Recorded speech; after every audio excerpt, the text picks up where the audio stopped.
Demak, barcha bog'lar uchun ikkita doimiy analiz qilishimiz kerak, o'g'itlash qilishimiz uchun. Biz bundan bog'ni o'g'itlash qilishimiz uchun. Demak, birinchisi tuproq analizi qilishimiz kerak, keyin bag analizini qilishimiz kerak. Va ikkalasini bilmasdan turib, bizlar ko'p deylik ishlar bilishimiz mumkin. Deylik bilmasdan turib, har qanaqa narsaga uncha tushunmasdan turib ishlov berishimiz mumkin. Bizlar o'g'it berishimiz mumkin, boshqa qilishimiz mumkin, lekin aynan kerak bo'ladigan narsa o'sha bizlarga tuproq analizi bilan bag analizi.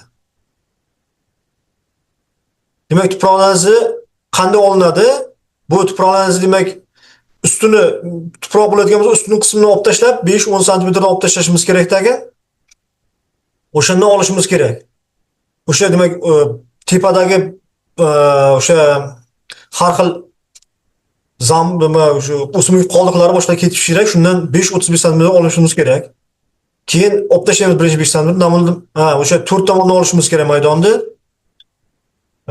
Demak 5-15 gektardan bir dona namuna olsak bizga yetarli. Mana bu hozir mana ko'radiganingiz bu nimaki nimamizni bizlarni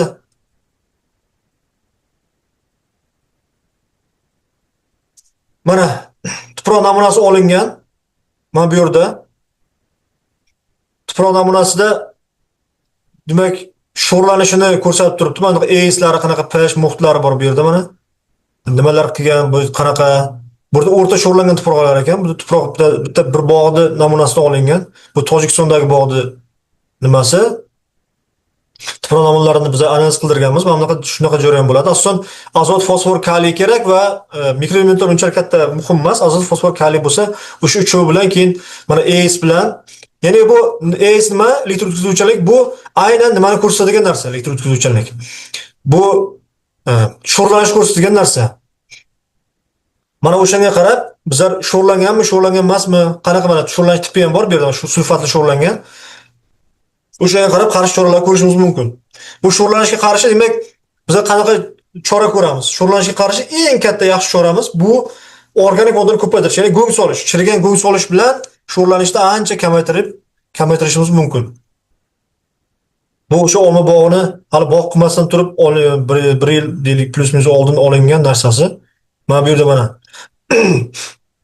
kesmalar demak kelinyapti. Bu yerda qatlamlarni ko'ryapsiz, 0.30, 360 deyapti. Endi bu yerda shunaqa qilib ikkita qo'yganmiz. O'zi asosan o'zi olmish ham kerak emas. O'sha 0.30 35 bilan olsak yetarli. Yetarli. Shu 30 o'zi yetib qoladi. Chunki men hamma o'g'itlarni hisoblashni men 0.30 bilan boshlayman. Mana gumus deyapti. Ta'minlangan daraja o'rtacha, mana fosfor deyapti. 18 bo'lsa demak bu milligram kilogram hisoblanyapti. Bu kam deb bo'lyapti. Kaliy ko'proq, azot hisoblaganmiz. Lekin azot o'sha kerak emas, chunki azotni ko'proq bu o'sha o'sishga qarab, rivojlanishga qarab berishimiz mumkin.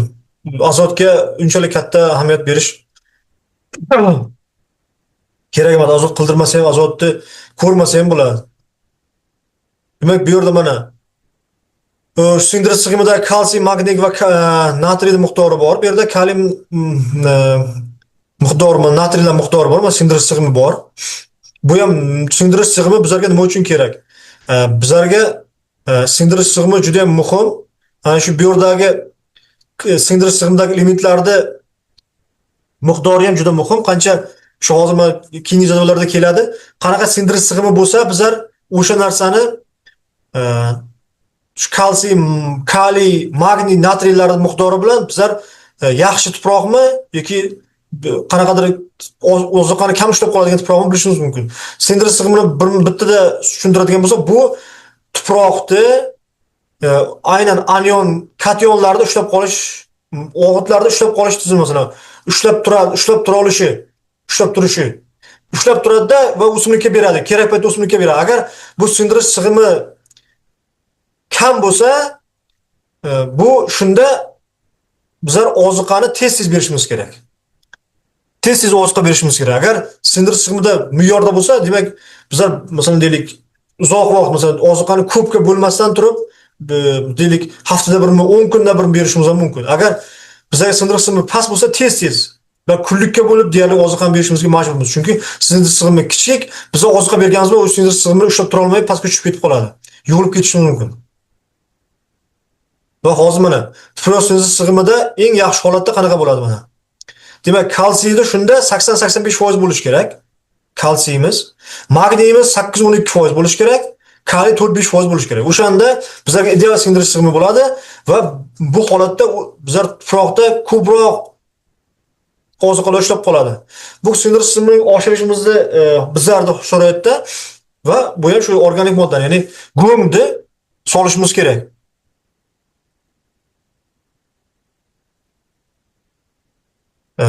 Demak, tuproq analizi bo'ldi. Demak, tuproq analizlarida ko'rib chiqdik, qanaqa jarayonlar bo'lishini ko'rib chiqdik.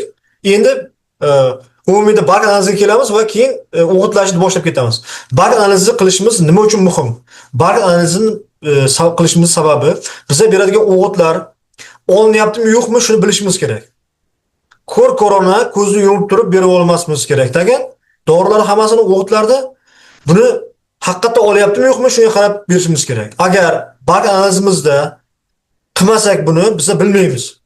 Va buni ham biz ancha masalan 10 yil davomida 10 yil oldin qilmasak, mana yaqindan boshlab biz shu narsaga kelyapmizki, buni qilmasa deylik qancha o'g'it olinadiganini bilinmaydi va bilinmagandan keyin bizlar o'g'itlar beraveramiz ko'r-ko'rona, bu o'simlik olmayotgan bo'lishi mumkin, olayotgan bo'lishi mumkin, balki o'simlikka yetarlidir. Va o'shanda bizlar ko'p berishimiz kerak emasdir, o'shani ham bilishimiz mumkin. Nima gullashdan 6-8 hafta 2 marta qilar ekanmiz, bir marta, 1 yilda 2 marta, birinchi marta gullashdan 6-8 hafta keyin buni agar o'shanda analiz natijalari kelib chiqadi-ku, shunga qarab bizlar o'g'itlashni va barakdan oziqlantirishni boshqaramiz. Shunga qarab boshqaramiz. Keyingisi hosil terimidan 4 hafta oldin, 4-6 hafta oldin. Buni ham xuddi shunday o'g'itlash va barakdan oziqlantirish bilan boshqariladi. Barg analizini mana bu jarayonda keladigan bo'lsak, mana. Demak, azot uchun olma daraxti barg analizi standartlari bor ekan. Mana standart bor va standartga qarab bizlar keyin yetarli bo'lmasa qo'shishimiz mumkin, ko'p bo'lsa bermasimiz mumkin. Demak, yosh mevasi bog'lar uchun azot bargda foiz hisobda bo'lyapti, bu 2-4%. Yosh mevali bog'lar uchun 2-2-2-4%. Katta yoshli yumshoq navlar uchun 1.8-2-2%. Demak, katta yoshli qattiq navlar uchun 2-2-4, sanoat navlari bu. Yumshoq navlarga o'sha kiryapti, bizlarga goldenlar kiradi. Golden kiradigan bo'lsa, qattiq navlarga o'sha nimalar kiradi? O'sha gala kiradi. Pingridi kirish mumkin. Keyin sanoat navlari. Sanoat navlari degani bu nimadan ko'ramiz? Sanoat navlari bular aynan qayta ishlash uchun, sok olish uchun, sharbat olish uchun ishlanadigan navlar. Barg analizida demak kaliy miqdori ko'radigan bo'lsak, demak mana optimal diapazonimiz 1.35 dan 1.85% gacha. Mana deylik meva soni bilan teskari bog'liq mavjud. Demak, azot kaliy nisbati bor. Demak, azot kaliy nisbati bor. Bu ko'proq nima uchun? Chunki qancha azot berdi degani qanaqadir men kaliydan ham ko'proq berishimiz kerak bo'lishi mumkin yoki kam berishimiz mumkin bo'lishi mumkin. Shunga qarab o'sha azot bilan kaliy nisbati bor. Bunda ham o'sha nimaga qarab hisoblanadi? Bu yerda tuproq analizida uni nisbatini ko'rishimiz mumkin. Demak, Macintosh navida bu yerda Delicious nav Macintosh nav olingan. Macintosh navida 1.25, Delicious navimizda o'sha goldenlarimizda 1.25 dan 1.5 gacha. Demak, quruqchilik sharoitida bargdagi kaliy miqdori kamayadi.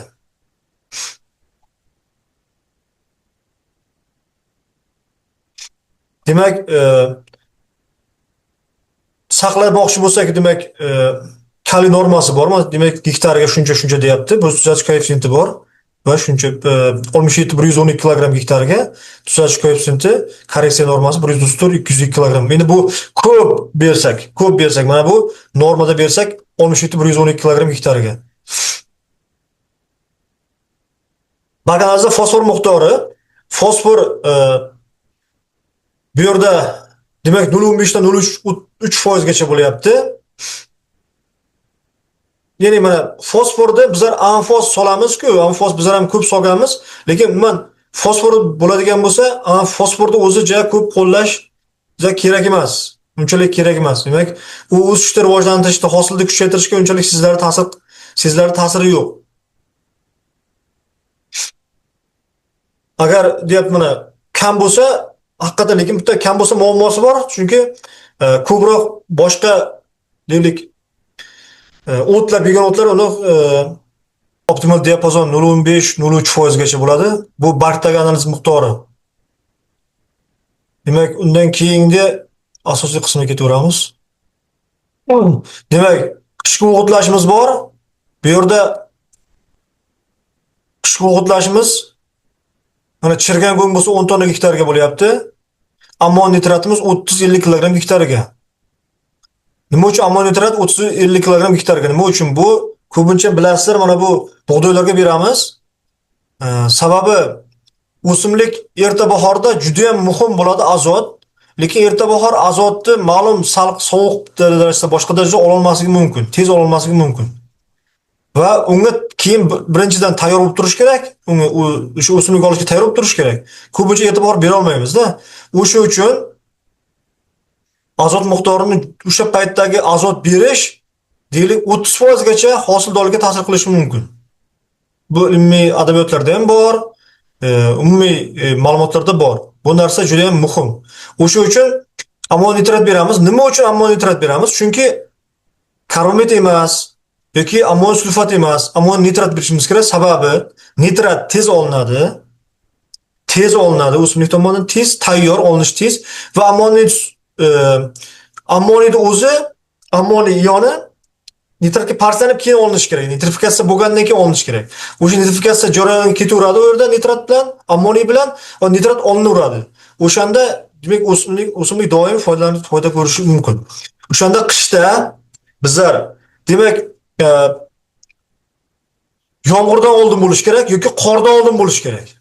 O'sha narsa juda muhim. Yoki qor kamroq tushgan paytda sepib olishimiz kerak. Ustidan qor tushsa juda ham zo'r bo'ladi, yomg'ir tushsa juda zo'r bo'ladi. Lekin yomg'ir qor quruqqa sepib qo'yib, azotni o'chirib yubormasimiz kerak. O'shanga e'tibor berishimiz kerak. Bizlar yomg'irdan oldin ishlov bersak agar 30-50 kg, plus minus 35-40 sharoitingizga qarab 30-50 kg gacha. Ammon nitrat bilan agar tagiga sepib chiqamiz, umuman nimadan bermaymiz buni? Kapilnidan emas, o'sha buni qo'rqmaslik mumkin, kapilni bera olmaymiz, bir muammosi yo'q. O'sha kapilnidan emas, bu nimadan beriladi? To'liq qo'l bilan daraxt tagiga sepib chiqamiz. Chirgan go'ngda ham xuddi shunaqa. Tuproqning ustiga beraveramiz buni. Muammosi yo'q. Tuproqqa aralashtirish ham shart emas. Chirgan go'ngda ham, ammon nitratni ham. Aralashtirish kerak, ko'mish kerak deb kimdir nima qilgan, bir muammolar u unaqa nima qilish kerak emas. Nima deydi? Uni aralashtirish kerak emas. Chirgan go'ngda ham, ammon nitratni ham. Bu qishki o'g'itlashimiz edi. Xo'p. Bu o'sha nimani bargdagi mikroelementlarniki. Endi mana juda o'g'itlash asosiy qismiga keladigan bo'lsak, mana bu juda muhim jarayoni bor. Mana bu yerda mana ko'rib turibsiz, 1 tonna hosil bilan bog'dan qancha bu yerda makro va mikroelementlar chiqib ketishi bor.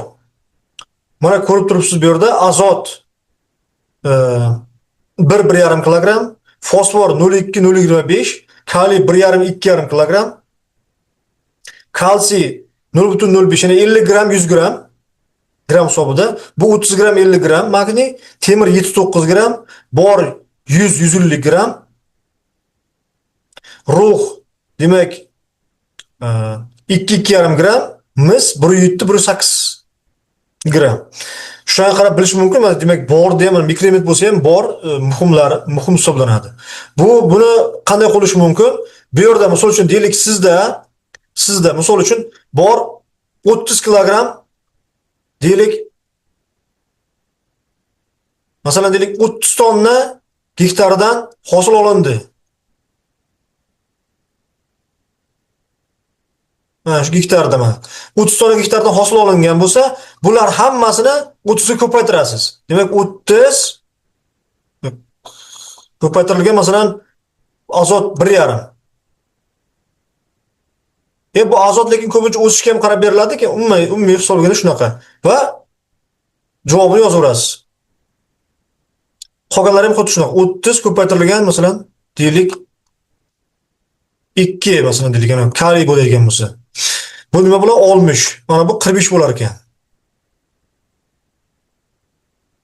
Mana bu 60 bo'ladi misol uchun. Xuddi shunaqa. Demak, 1 yilda bizlar sof holda qancha azot yoki kaliy berishimizni mana bunaqa hisoblashimiz mumkin. Va buni miqdorlarini keyin barg analiziga qaraymiz. Bargda demak, kechirasiz. Tuproq analiziga qaraymiz. Tuproq analizimizda agar me'yorlar o'rtacha bo'lsa, shu miqdor qolishi mumkin. Agar me'yordan juda ham ortiq bo'lsa, o'sha me'yor bor. O'sha me'yorlardan juda ko'p ta'minlanganlik darajasi bor, ya'ni ta'minlangan darajasi agar ko'p bo'lsa, bu mana bu 60, 45 kamayishi mumkin. Ana o'shanda kamayishi mumkin. Yo'qsa umumiy holatlarda deylik 60, 45 o'zi beriladi. Fosforda ham xuddi shunaqa. Ya'ni 0,2 bo'lsa, bu demak 6 kilogram fosfor bo'ladi. Bu 60 kilogram deylik kaliy bo'ladigan bo'lsa, bu agar 50% bo'ladigan bo'lsa, bu 120 kilogram kaliy sulfat degani. Agar 50% kaliy sulfat bo'lsa, nitrat bersangiz sal plus minus o'zgarishi mumkin. Xuddi shunaqa, mana shu jarayonlar xuddi shunaqa ketaveradi. 30 tonna uchun, 40 tonna uchun, 60 tonna uchun bu qanaqa? Bu narsa shunaqa bo'lishi mumkinki, birinchidan mana bu jarayonda masalan o'tgan yili olgan hosilingiz bilan ham berish mumkin-da buni, tushunyapsizmi? Asosan shunaqa bersa to'g'riroq bo'ladi. Ya'ni o'tgan yili siz 30 tonna oldingiz, endi bu yil shuni qoplashingiz kerak. Yana qoplashingiz kerak. O'shanda siz mana shunaqa miqdorlar berishingiz kerak. Yoki bu yil siz yo'q, men 40 tonna hosilga olmoqchiman, 40 tonna hosil prognoz qilyapman desangiz, shunaqa berishingiz mumkin. Yoki Yevropada hammasi plus minus 60 tonna hosil uchun hisoblab hamma narsani yozadi. Mikroelementlar shunaqa. Endi bu yerda mana bu yerda beradiganimiz mana bularga chalg'imaylik.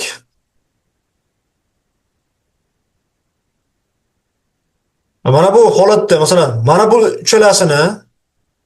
uchalasini va mana buni bizlar tuproqdan beramiz. Mana hozir belgilab qo'ygan tuproqdan beramiz bular. Bular tuproqdan beriladigan narsa edi.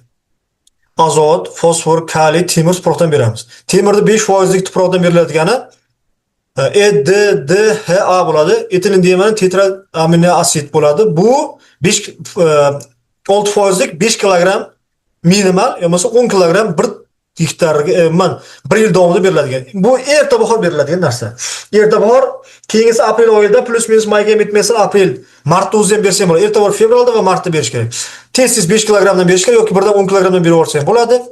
Masalan 5 kilogramdan berib kutib turib, masalan deylik temir yetishmaslik bo'lmasa bermay turishi mumkin, lekin asosan u norma o'sha 10 kilogram. Shuning uchun 10 kilogramdan basam fevralda berib, shu bilan men 1 yil davomida bermasangiz ham bo'ladi. Agar juda ham berish kerak bo'lsa, boshqa holatlarda 13% bargdan qoladigan qolmasini berish mumkin.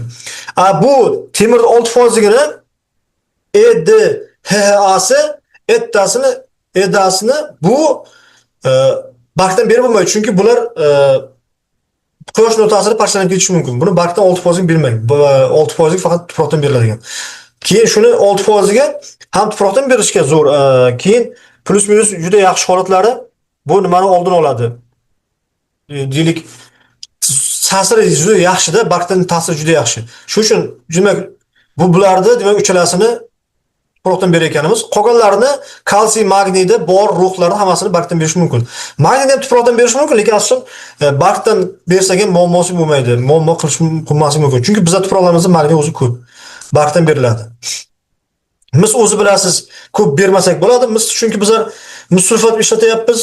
O'sha mis bilan demak ishlov berishni to'liq 1 yilligini biz shu bilan nima qilishimiz mumkin. Xo'p. Endi hozir shu bilan o'g'itlashimiz tugadi. Keyingisiga kiramiz. Shu uchun mana hozir bu slaydga o'tmasdan o'g'itlashda kimda nima savol bo'lsa mana hozir savollarini mesela tushunmay qolganlarni bersa, shundan javob beramiz, keyin o'tib ketamiz keyingi mavzuga. Sug'orish bo'ladi keyingi mavzumiz.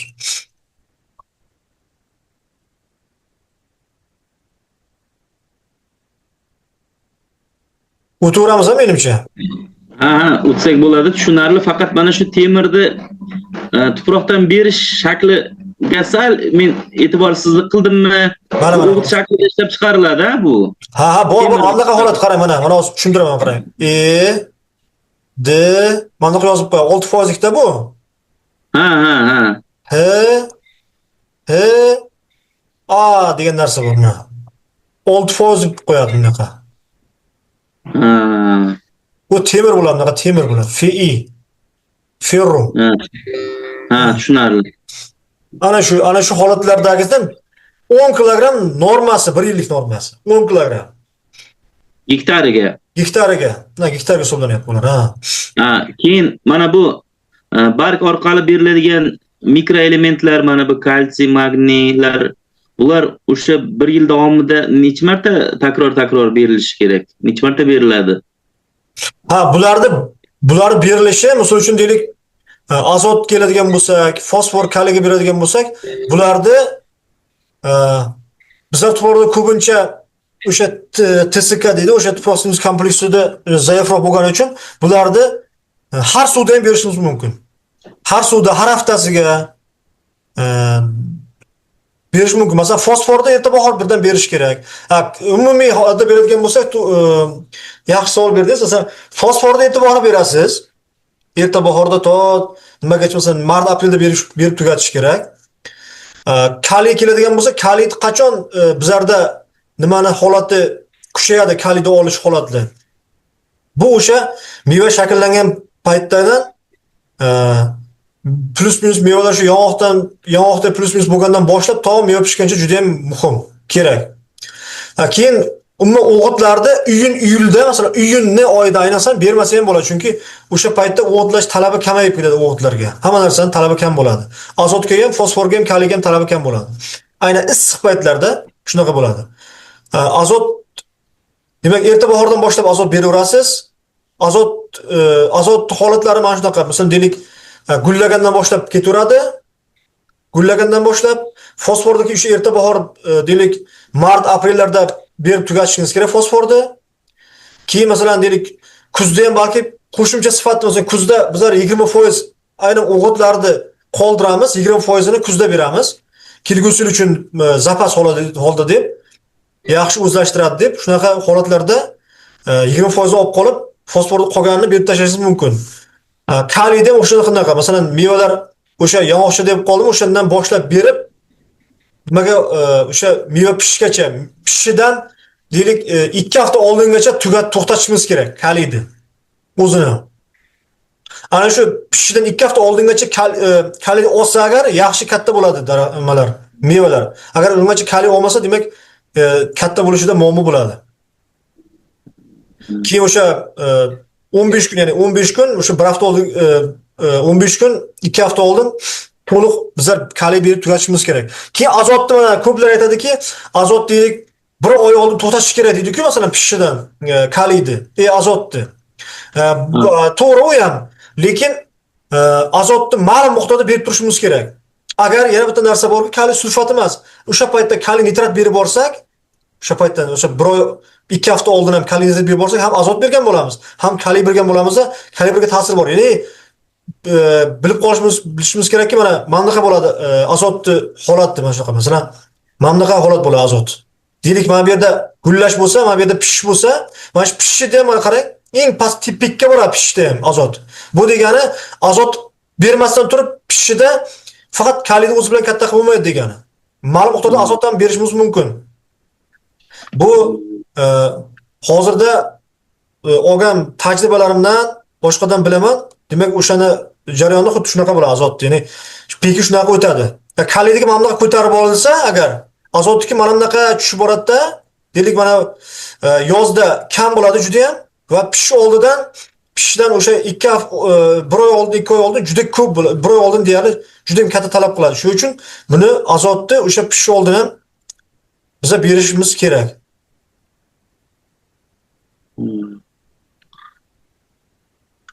Mana bu mikroelementlarni berish tartibichi, mikroelementlarda bular. Ha, mana deylik, mana aytdim, borni eng minimal holatda bor bilan ruhni 1 yilda kamida 2-3 marta berishimiz kerak. Birinchisi erta bahorda deylik, erta bahorda 2 marta bor biror ruh qo'shib beriladi. Mistib aytdik o'sha sepish paytida. Kuzda ham bitta beriladi. Kuzda o'sha barglar tushdan bir oy oldin boya aytib ketdim. Bor biror ruh beriladi. Endi u minimal holatlarda o'zi aslida ko'proq bersak ham bo'ladi. Ko'proq bersak ham nimasi yo'q. Endi bu minimal holatni tushuntiraman, chunki hammaga hisoblaymiz. Ayrimlarda masalan iqtisodiy tomoni qoplamasligi mumkin. Shuning uchun bu ayni mikroelementlar narxi qimmat turadi. O'sha uchun buni minimal holatda 1 yilda 2 marta beriladi. Bor ham, ruh ham. Boya ko'rdingiz, mana ko'rib turibsiz, borda ham, ruhda ham miqdori ko'p. Kerakli bo'lsa, temirga yaqin, misdan ham ko'p ruh kerak bo'lyapti. Bor ko'ryapsiz, kalsiydan ham ko'p bor kerak bo'lyapti.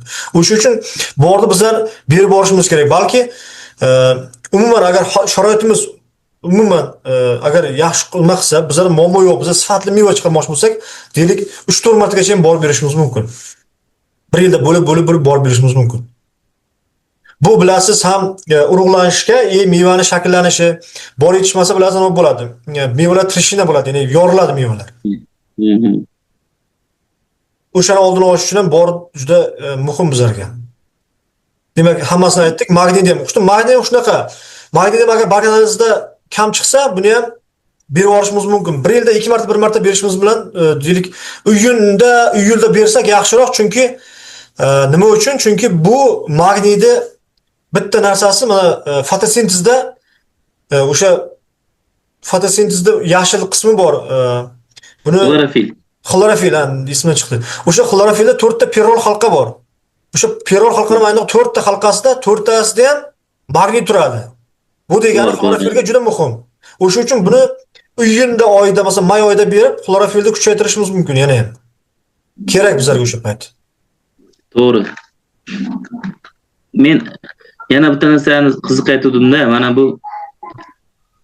mana hozir bog'larda mana bu makroelementlar azot, fosfor, kaliy, umuman temirda ham shu tuproqdan berganimizda uni endi uyacha qilib beramizmi? Berish tartibi qanday bo'ladi tuproqqa? U masalan 4 yillik.